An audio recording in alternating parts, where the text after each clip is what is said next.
Welcome to Vision MBA. Now guys, after that examination, now everyone has got this question in their head.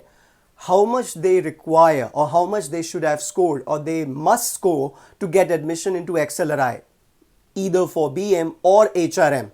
So in this video guys, I'm not going to give you comparison of previous year data. I'm not going to talk about what happened in the last year or year prior to that. But what I'm going to say is what as per me, I think this year is going to be the score and percentile and how much you should be getting in these sections or the overall in the ZAT examination to get admission into XLRI for BM and HRM. So guys, without further ado, let's get started. So guys, let's start with the first thing first. Let's talk about the score and percentile. That's the question everybody has in their head.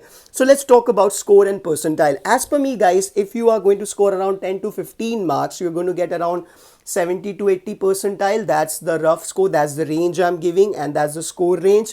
10 to 15 marks overall, so your percentile is going to be around 70 to 80. If you are going to get 15 to 20 marks, okay, if you're going to get 15 to 20 marks, you're going to get around 80 to 90 percentile. This is the overall I'm talking about. 20 to 25 marks, you're going to get 90 to 95 percentile. That's the range, guys.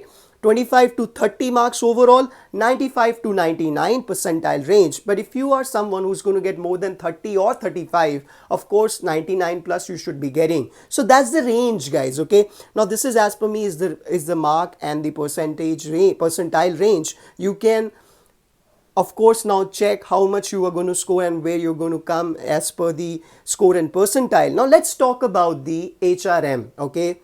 Now let's get on to the main stuff, HRM, that what should be your score overall and the percentile sectionally, even if you are male candidate or a female candidate. I'm not going to give you the comparison but the score and percentile. So here it is.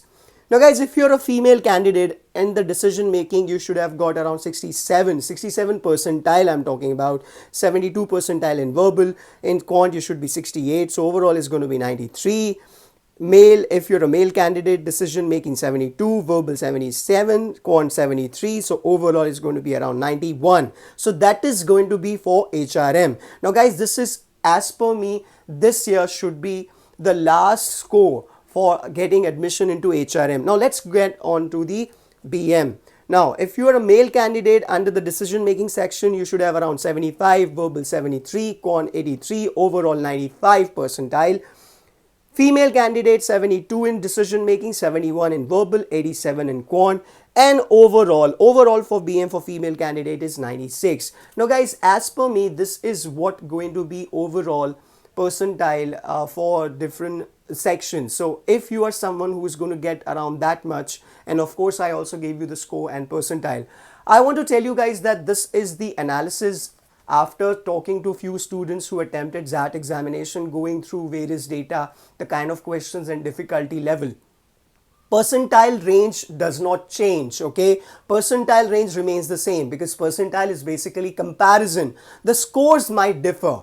I hope now we all understand the difference between percentage and percentile. People are talking about percentile is going to go up or low. No, it is not going to go up or low. The scores for that percentile differentiate. Last year maybe you require a different score for the same percentile. This year you might require a lesser or more score for the same percentile because it's upon the comparison, and there are many factors influencing these factors. Maybe the lockdown, people didn't get offline coaching, and online coaching cannot replicate, or you can say replace, I'll say, the offline coaching. Of course, there are some people who are comfortable with online, and then other factors were there. So guys, this is as per me the analysis for this year. I hope it makes sense to you, and if there is anything you want to talk about, you want to share your views, of course, comment section box is on. Best of luck and do good.